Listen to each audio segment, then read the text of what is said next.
ဆရာတော်မမြတ်တွင်နော်ကျွန်တော်ဆရာရဲ့တသက်ခံခြင်းချီးမွမ်းခြင်းအပြင်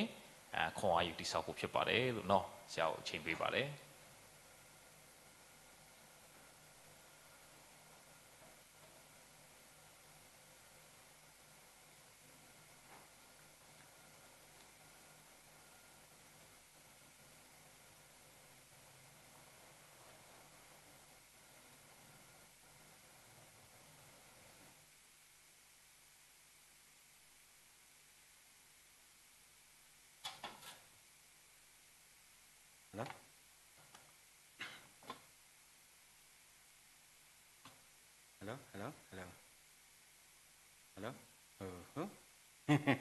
ရှေးဥစွာဖျားခင်နာမတော်ချီးမွမ်းပါတယ်။ရရင်ရှင်မတဲ့ခန်းကြီး9အငယ်48ထို့ကြောင့်ကောင်းကင်ဘုံ၌ရှိတော်မူသောသင်တို့အဖသည်စုံလင်တော်မူသည်နိတူသင်တို့သည်လည်းစုံလင်ခြင်းရှိကြလော့ပထမတစ်ခုကဖျားသခင်ကစုံလင်တဲ့ဖျားသခင်ဖြစ်တယ်နောက်တစ်ခုကစာလံ19အငယ်9ထာဝရဘုရားဤတရားတော်သည်စုံလင်သည်ဖြစ်၍စိတ်ဝိညာဉ်ကိုပြုပြင်တတ်၏ထာဝရဘုရားဤတသက်ခံတော်မူချက်သည်ဟုတ်မှန်သည်ဖြစ်၍မလိမ္မာသောသူတို့ကိုလိမ္မာစေတတ်၏နံပါတ်1ကဘုရားသခင်ကစုံလင်တယ်နောက်နံပါတ်2ကတရားတော်ကစုံလင်တယ်ဘုရားသခင်တရားတော်ဒါကြောင့်ကျွန်တော်တို့တရားတော်ကိုခံယူတဲ့အခါမှာစုံစုံလင်လင်ခံယူဖို့သိအရေးကြီးတာစုံစုံလင်လင်စုံလင်ခြင်းဆိုတဲ့အထဲမှာအကုန်ပါတယ်နော်စာလံ23ထာဝရဘုရားသည်ငါဤသိုးရင်းဖြစ်တော်မူ၏ငါသည်ဆင်းရဲမခံရတာလည်းရှိတယ်ယောဟန်16:33သင်တို့သည်ဤလောက၌ဆင်းရဲဒုက္ခကိုခံရကြလိမ့်မည်နှုတ်ကပတ်တော်ခံယူတဲ့အခါမှာစုံစုံလင်လင်ခံယူဖို့ဘုရားသခင်ကအလိုရှိပါတယ်နောက်နှစ်တိ3:19ဘုရားသခင်ဤလူသည်စုံလင်သောသူ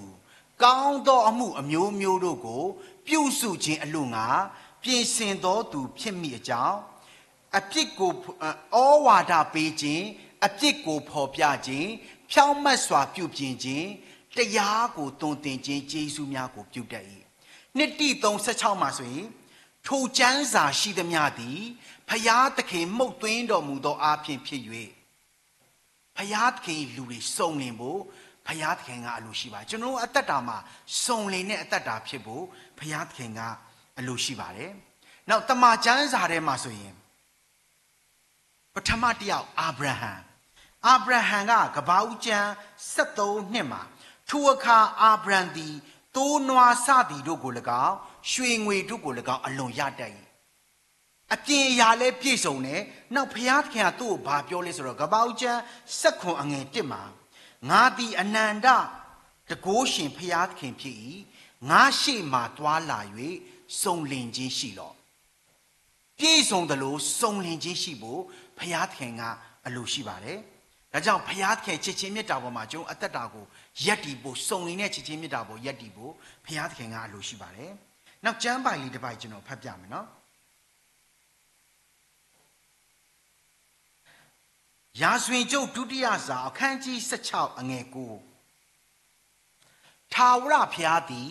စုံလင်သောစေတနာစိတ်ရှိသောသူတို့ဘက်၌ခိုင်ခန့်စွာနေခြင်းကမြေကြီးတစ်ပြင်လုံးကိုအနှံ့အပြားကြည့်ရှုလျက်ရှိတော်မူ၏တဲ့ဘုရားသခင်ကမြေကြီးတစ်ပြင်လုံးလှည့်လည်ပြီးတော့ဘာကိုရှာနေလဲဆိုတော့စုံလင်သောစေတနာစိတ်ရှိသောသူတို့ကိုရှာနေတာနော်ပြည့်စုံခြင်းကအပြင်အရာနော်စုံလင်ခြင်းကအတွင်းအရာနှလုံးသားဘယ်လိုရှိလဲဆိုတာကိုဘုရားသခင်ကရှာနေရဆိုပြီးတမန်ကျမ်းစာဖော်ပြထားပါတယ်။ကြောင့်ကျွန်တော်အသက်တာမှာစုံလင်စေဖို့ဒီစုံလင်ခြင်းကိုပြုလုပ်ပေးတာကထိုကျမ်းစာရှိသမျှသည်ဘုရားသခင်မှုတ်သွင်းတော်မူသောအဖြစ်ဖြစ်၍ဘုရားသခင်၏လူသည်စုံလင်တော်သူတမန်ကျမ်းစာပဲကျွန်တော်တို့ကိုစုံလင်ခြင်းကိုပြုပြင်ပေးတာဖြစ်ပါတယ်။ဒါကြောင့်ကျွန်တော်အသက်တာမှာစုံလင်တဲ့စေတနာစိတ်ရှိဖို့နော်စုံလင်တဲ့စိတ်နှလုံးရှိဖို့ဘုရားသခင်ကအလိုရှိပါတယ်ကျွန်တော်ဒီနေ့တီဆိုချီးမွမ်းမဲ့တခြင်းကပေးဆက်ခြင်းကရာနီဆိုတဲ့တခြင်းဖြစ်ပါတယ် ဘုရားသခင်ကစုံလင်တယ်နော်စုံလင်တယ်ဆိုတာကျွန်တော်ရဲ့ကောင်းတာတွေချစ်တယ်မကောင်းတဲ့အထဲမှာလဲ तू ကကျွန်တော်တို့ကိုမေတ္တာကစုံလင်နေတာလောကမှာတဲ့ချစ်ချင်းမေတ္တာ၃မျိုးရှိတယ်တဲ့လောကမှာနော်ပထမတစ်ခုကဒေါကြောင့်ဆိုတဲ့ချစ်ချင်းမေတ္တာဒေါကြောင့်လှဒေါကြောင့်ချစ်တယ်ချမ်းသာဒေါကြောင့်ချစ်တယ်ဒေါကြောင့်နော်နောက်တစ်ခုကလျင်ဆိုတဲ့ချစ်ချင်းမေတ္တာ if ပထမတစ်ခုက because I love you because you are beautiful I love you because you are rich မင်းချမ်းသာလို့ချစ်တယ်ဒေါကြောင့်နောက်တစ်ခါကျ if လျင်မင်းငါလိုတာမင်းငါ့ကိုပေးမယ်ဆိုငါမင်းကိုချစ်တယ်ငါပတ်စံလိုနေမင်းငါ့ကိုပတ်စံပေးငါမင်းကိုချစ်မယ်လျင်ဆိုတဲ့ချစ်ချင်းမြတ်တာနောက်တစ်ခုကဘာလဲဆိုတော့ဒေါ်လဲ but ဒေါ်လဲဆိုတဲ့ချစ်ချင်းမြတ်တာတင်မစုံလင်တော့လဲတင့်ကိုချစ်တယ်တင်ရုပ်ဆိုးတော့လဲတင့်ကိုချစ်တယ်တင်ဝါနေတော့လဲတင့်ကိုချစ်တယ်ဒေါ်လဲဆိုတဲ့ချစ်ချင်းမြတ်တာဖြစ်တယ်တဲ့ဒါပေမဲ့ကျွန်တော်တို့အသက်တာမှာဖခင်ရဲ့ချစ်ချင်းမြတ်တာကြောင့်အဲ့ဒါတွေနဲ့ဘာမှမဆိုင်မဲနဲ့အဂါပေချစ်အဂါပေမြတ်တာဖခင်ရဲ့ချစ်ချင်းမြတ်တာဒီအခြေအနေပေါ်မှာမရက်တီးပဲနဲ့ချစ်တဲ့ဖခင်ချစ်ချင်းမြတ်တာဖြစ်ပါတယ်ဖခင်ချစ်ချင်းမြတ်တာကျွန်တော်အသက်ရှင်ဖို့ဖခင်ချစ်ချင်းမြတ်တာကိုနားလည်လေကျွန်တော်အသက်တာမှာပြောင်းလဲခြင်းတွေရရှိခံစားရမှာဖြစ်ပါတယ်နောက်မိခင်တူကသူ့သားလေးကိုမေးတယ်သားတဲ့လူရဲ့ခန္ဓာကိုယ်မှာတဲ့ဘယ်အစိတ်ပိုင်းကအရေးကြီးဆုံးလဲတဲ့လူရဲ့ခန္ဓာကိုယ်အစိတ်ပိုင်းမှာဘယ်အစိတ်ပိုင်းလို့ထင်လဲဖြေကြည့်အောင်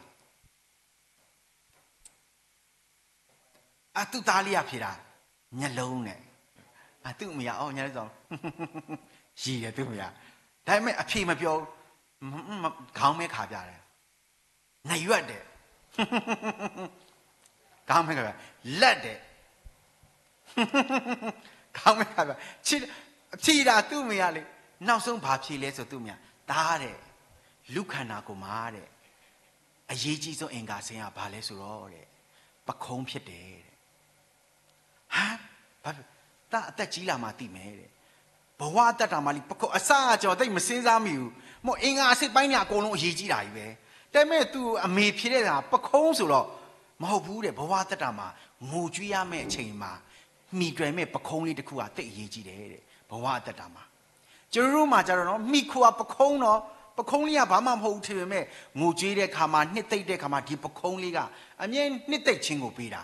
ဖျားသခင်ချစ်ချင်းမြတ်တယ်ကျွန်တော်တို့ကိုအမြဲတမ်းနှစ်သိမ့်ခြင်းပေးတဲ့ချစ်ချင်းမြတ်တာဖြစ်ပါတယ်။နောက်ကျွန်တော်အနေနဲ့ပေးဆက်ခြင်းကရာနီဆိုတဲ့ချင်းလေးနဲ့တီဆိုချီးမွမ်းနဲ့ခွန်အားပေးကြပါတယ်။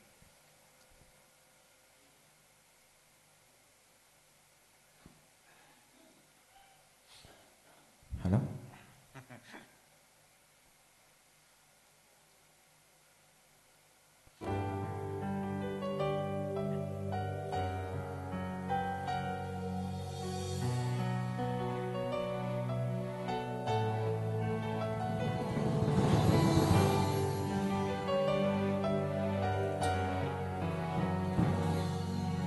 ကောင်းကင်မြေကြီးဟာသူဖန်ဆင်းထားတဲ့အရာလူတွေရဲ့အသက်ရှိများစัจ java တစ်ခုလုံးရောင်စင်များဖုံးလွှမ်းကသူရဲ့မြင့်တာတကူများဒါရီမီရောလုံးနေလားကြိုးစားပြီးနားလည်ပါ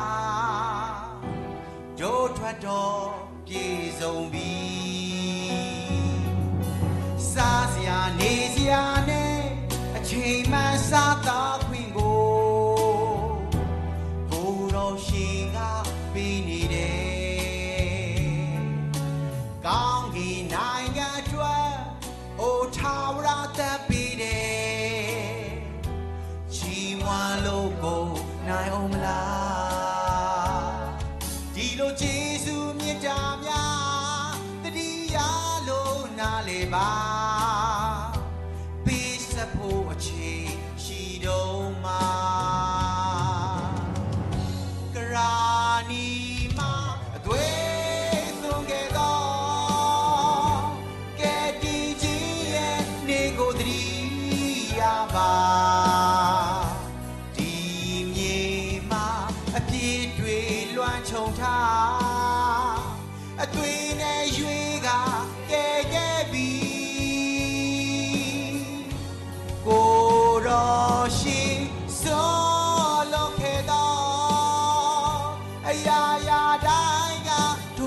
အတွက်မဟုတ်လားဒီအချိန်မှာပြောင်းလဲစက္ကန့်ရင်ကြည်စီကြဆိုလားကိုတော်ထွက်တာ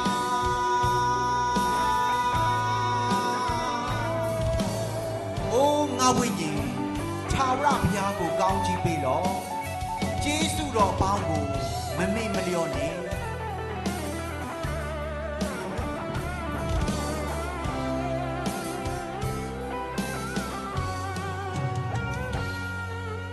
စားစရာနေစရာနဲ့အချိန်မှန်စားတော့ခွင့်ကိုတော်ရှင်ကပြီးနေတယ်ကောင်းကင်နိုင်ငံကျွမ်းအိုထာဝရသက်ပေးတယ်ချီးမွမ်းလို့ကိုနိုင်အောင်မလားဒီလိုကျေးဇူးမြတ်တာများတတိယလို့နားလေပါပေးဆက်ဖို့အချိန်ရှိတော့မှာကရာနီမှာအသွေးစွန်ခဲ့တော့ကဲတီကြီးရဲ့နေကိုတတိယပါဒီမြေ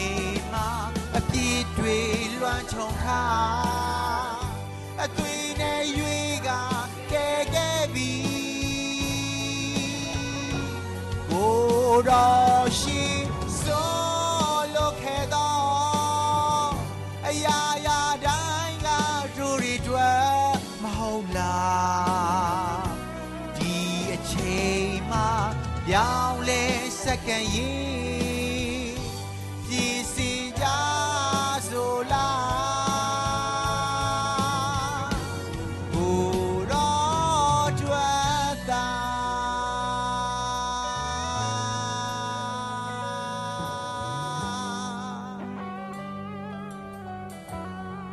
ကိုတော်ထွက်တာရောက်ရှိတိုင်းဘုရားခင်ဘုန်းတော်အတွက်အသက်ရှင်တော်သူများဖြစ်ပါစေ